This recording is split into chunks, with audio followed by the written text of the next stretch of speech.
بسم اللہ الرحمن الرحیم۔ کربلا کے بعد یزید کی دردناک موت۔ دوستو، حضرت عمر رضی اللہ نے ایک مرتبہ حضرت حذیفہ رضی اللہ سے پوچھا کہ اے حذیفہ، مجھے ان فتنوں کے بارے میں بتاؤ جو سمندر کے موجوں کی طرح اچھال ماریں گے اور بڑے بڑے نیک لوگوں کو بھی اپنی چپیٹ میں لے لیں گے۔ تو حضرت حذیفہ رضی اللہ نے جواب دیا کہ اے امیر المومنین، آپ کو ان فتنوں سے ڈرنے کی کوئی ضرورت نہیں ہے، کیونکہ جب تک آپ زندہ رہیں گے تب تک ان فتنوں کا دروازہ بند رہے گا۔ یہ سن کر حضرت عمر رضی اللہ نے پوچھا کہ اے حذیفہ، ان فتنوں کا دروازہ کھولا جائے گا یا توڑ دیا جائے گا؟ تو حضرت حذیفہ رضی اللہ نے جواب دیا کہ اے امیر المومنین، وہ دروازہ توڑ دیا جائے گا اور وہ دروازہ آپ خود ہو۔ یہ اشارہ تھا کہ حضرت عمر رضی اللہ کو آگے چل کر شہید کر دیا جائے گا۔ دوستو، یہ بخاری شریف کی روایت ہے اور حضرت عمر رضی اللہ نے دروازے کے بارے میں جو بات پوچھی کہ آخر اسے توڑ دیا جائے گا یا کھولا جائے گا، تو یہ اس وجہ سے پوچھا کہ اگر دروازہ کھولا جائے تو اسے بند کرنا آسان ہوتا ہے، لیکن اگر دروازہ توڑ دیا جائے تو پھر وہ دوبارہ کبھی بند نہیں ہو سکتا۔ اور پھر آگے چل کر ایسا ہی ہوا کہ جس دن سے حضرت عمر رضی اللہ کو شہید کیا گیا تو ان فتنوں کا دروازہ ایسا ٹوٹا کہ آج تک بند ہی نہیں ہو سکا۔ حضرت ابو ہریرہ رضی اللہ اپنی آخری عمر میں یہ دعا مانگا کرتے تھے کہ اے اللہ، مجھے 60 ہجری کے بعد لڑکوں کی حکومت آنے سے پہلے اپنے پاس بلا لینا۔ لڑکوں کی حکومت سے اشارہ یزید کی حکومت کی طرف تھا، اور ایسا ہی ہوا کہ حضرت ابو ہریرہ رضی اللہ کی 59 ہجری میں ہی وفات ہو گئی، کیونکہ حضرت ابو ہریرہ رضی اللہ وہ حدیثیں جانتے تھے کہ جس میں اللہ کے رسول صلی اللہ علیہ وسلم نے ظالم یزید کی حکومت کی طرف اشارہ کیا تھا۔ فرمایا تھا کہ آگے چل کر ایک ظالم بندہ حکومت پر بیٹھے گا اور وہ میرے بچوں کو ذبح کر دے گا۔ ایک بار اللہ کے رسول صلی اللہ علیہ وسلم اپنے کمرے میں بیٹھے حضرت حسین رضی اللہ کو سینے سے لگا کر زور زور سے رو رہے تھے۔ اتنی دیر میں حضرت ام سلمہ رضی اللہ کمرے میں آئی تو اللہ کے رسول صلی اللہ علیہ وسلم کی ایسی حالت دیکھ کر دل تڑپ اٹھا اور پوچھنے لگی کہ اے اللہ کے رسول، آپ کو کیا ہو گیا ہے؟ کیا حسین کو کوئی چوٹ لگ گئی ہے؟ تو اللہ کے رسول صلی اللہ علیہ وسلم نے فرمایا کہ نہیں، بلکہ ابھی میرے پاس ایک ایسا فرشتہ آیا تھا کہ جو آج سے پہلے کبھی زمین پر نہیں اترا۔ اس نے مجھے بتایا کہ اے اللہ کے رسول، آپ کے اس بچے حسین کو آپ کی امت ذبح کر دے گی۔ پھر اللہ کے رسول نے فرمایا کہ میں دیکھ رہا ہوں کہ ایک کالا کتا کہ جس کے سینے پر سفید داغ ہے، وہ میرے اس بچے حسین کا خون چاٹ رہا ہے۔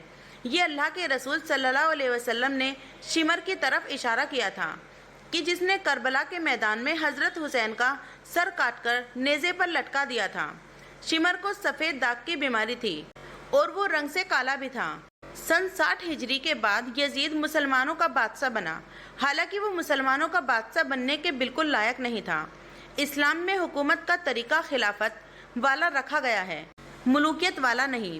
خلافت کا مطلب ہوتا ہے کہ ایک بادشاہ کی وفات کے بعد اگلا خلیفہ مسلمان خود ہی جس کو مناسب سمجھے اسے بنائے، اور ملوکیت کا مطلب ہوتا ہے کہ ایک بادشاہ اپنی وفات کے وقت اپنے ہی لڑکے کو اگلا خلیفہ بنا دے، اب وہ لڑکا چاہے خلیفہ بننے کے لائق ہو یا نہ ہو، جیسا کہ آج کل سعودی حکومت میں چلتا آ رہا ہے۔ سن 60 ہجری کے بعد جب حضرت معاویہ کی وفات ہوئی تو کچھ ایسا ہی منظر پیش آیا اور اس کا لڑکا یزید حکومت کا بادشاہ بن گیا۔ حالانکہ اس وقت یزید سے کسی کو ذاتی نفرت نہیں تھی، بلکہ مسلمانوں نے اور حضرت حسین رضی اللہ نے جو یزید کے مخالفت کی تھی، اس کی سب سے بڑی وجہ یہ تھی کہ یزید کے مسلمانوں کے بادشاہ بننے کی کوئی بھی صفت موجود نہیں تھی۔ یہاں تک کہ جب مشہور صحابی حضرت عبداللہ بن حمزہ رضی اللہ یزید کے دربار میں ان کا جائزہ لینے گئے تو واپس آ کر مدینہ والوں کو بتایا کہ یزید ایک عیاشی کرنے والا لڑکا ہے، وہ رات میں شراب پیتا ہے، مسلمانوں کا پیسہ حرام کاموں میں اڑاتا ہے اور لڑکیوں کا شوقین ہے۔ اب جب یزید کے اندر اتنی برائیاں تھیں تو نبی کے نواسے حضرت حسین رضی اللہ اسے کیسے اس بات کو برداشت کر لیتے کہ ہمارا بادشاہ ایک گناہگار انسان بنے۔ حضرت حسین رضی اللہ کو خلیفہ بننے کا کوئی شوق نہیں تھا، بلکہ اس وقت کے لوگوں نے حضرت حسین رضی اللہ کو مجبور کیا تھا کہ وہ یزید کے مقابلے اپنے ہاتھوں پر لوگوں کو بیعت کریں اور اسلامی حکومت کی باگڈور سنبھالے۔ آخر لوگوں کے بہت زیادہ مطالبے کرنے پر حضرت حسین رضی اللہ مدینہ کے کوفہ شہر کی طرف نکلے تو یزید نے ایک بڑی فوج بھیج کر حضرت حسین رضی اللہ کو کربلا کے میدان میں بڑی بے دردی کے ساتھ شہید کر دیا اور تمام اہل بیت کی عورتوں کو قید کر کے اپنے دربار میں پیش کیا۔ یزید ان اہل بیت کی عورتوں کے ساتھ بھی کچھ برا سلوک شروع کرنا چاہتا تھا، لیکن حضرت زینب کے دل چیر دینے والے خطبوں نے یزید کے پورے محل کو ہلا کر رکھ دیا۔ اسی لیے یزید نے ڈر کر تمام اہل بیت کی عورتوں کو جلدی سے مدینہ واپس رخصت کر دیا۔ حضرت زینب رضی اللہ جس وقت مدینہ پہنچی تو لوگوں کو کربلا کی داستان سنائی اور حضرت حسین رضی اللہ پر ہونے والے ظلم و ستم سے آگاہ کیا، تو اسے سن کر سارے مدینہ والے یزید کے دشمن بن گئے۔ یزید نے حضرت زینب کو تو مدینے سے نکال دیا، لیکن ان کے دلوں کو چیر دینے والی آوازوں نے لوگوں میں انقلاب برپا کر دیا تھا، اور پھر سن 63 ہجری میں سارے مدینے والے یزید کے دشمن بن کر کھڑے ہو گئے اور عام اعلان کر دیا کہ ہم یزید کو اپنا بادشاہ ماننے سے انکار کرتے ہیں۔ یہ خبر جیسے ہی یزید کو پہنچی تو اس نے شام کو ایک بڑی فوج کو حکم دیا کہ جاؤ اور مدینہ والوں پر حملہ بولو، لیکن پہلے 3 دنوں تک انہیں سمجھانا، اگر وہ اپنی حرکت سے باز آ جاتے ہیں تو ٹھیک ہے، ورنہ ان پر حملہ کر کے سبھی کو ختم کر دینا۔ اور ایک بات کا خیال رکھنا کہ حضرت حسین کے لڑکے زین العابدین کو کچھ بھی نہ کہنا، اگر وہ بات نہ مانے تو انہیں ان کے حال پر چھوڑ دینا۔ یہ پوری 12,000 کی فوج تھی۔ جب یہ لوگ مدینہ پہنچے تو بڑے بڑے صحابہ اکرام کو مجبور کیا کہ وہ یزید کو اپنا خلیفہ مان لیں، لیکن سب نے صاف انکار کر دیا۔ تو یزید کی اس فوج نے مدینہ والوں پر حملہ کر کے ان کے گھروں کو لوٹنا شروع کر دیا، ان کی عورتوں کو بے پردہ کر کے مدینہ میں لا کھڑا کیا اور بڑے بڑے صحابہ اکرام کی گردنیں کاٹ کر انہیں شہید کر دیا۔ اس واقعے کو واقعہ حرہ کہا جاتا ہے۔ تاریخ کی ہر کتاب میں ظالم یزید کی حکومت کا یہ واقعہ لکھا ہوا ہے، یہاں تک کہ بخاری و مسلم جیسی حدیث کی بڑی کتابوں میں بھی واقعہ حرہ کے دردناک داستان متصر طور پر ذکر کی گئی ہیں۔ اس جنگ میں یزید کی فوج نے بہت بے دردی کے ساتھ بڑے بڑے صحابہ اکرام کو شہید کیا، یہاں تک کہ ایک روایت کے مطابق پورے 10,000 مسلمانوں کو شہید کر دیا گیا تھا، جس میں کچھ ایسے صحابہ اکرام بھی تھے کہ جنہوں نے جنگ بدر جیسی عظیم جنگوں میں حصہ لیا تھا۔ ظالم یزید کی فوج نے ان بوڑھے صحابہ اکرام کو بھی نہ چھوڑا اور ان کا پاکیزہ خون گردنیں کاٹ کر سڑکوں پر بہا دیا۔ اسی جنگ میں ایک مشہور صحابی حضرت ابو رحمان بن خوف رضی اللہ بھی شہید کر دیے گئے۔ یزید کی فوج نے اپنا خون بہایا کہ ایک راوی لکھتے ہیں کہ سڑکوں پر صحابہ اکرام کا ایسا خون بہہ رہا تھا کہ قدم رکھنے کو بھی جگہ نہیں ملتی تھی۔ حافظ ابن قتیبہ اپنی ایک کتاب میں لکھتے ہیں کہ یزید کے لشکر کا ایک فوجی کسی بڑے صحابی کے گھر میں گھس گیا اور تلوار لہراتے ہوئے عورتوں سے کہنے لگا کہ گھر میں جو کچھ بھی سامان ہے وہ اس کے حوالے کر دو۔ تو گھر کی ان پاکیزہ عورتوں نے جواب دیا کہ گھر کا سارا سامان تمہارے دوسرے سپاہی لوٹ کر لے کر جا چکے ہیں۔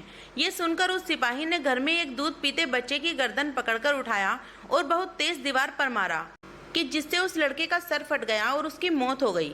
یہ جنگ اتنی دردناک تھی کہ 3 دنوں تک مدینہ کی مسجدوں میں نماز نہ ہوئی، یہاں تک کہ لکھنے والوں نے لکھا ہے کہ یزید کی اس ظالم فوج نے اپنے گھوڑے مسجد نبوی میں حضور صلی اللہ علیہ وسلم کے روزے کے پاس لا کر باندھے اور رسول کے ممبر کی بہت بے حرمتی کی۔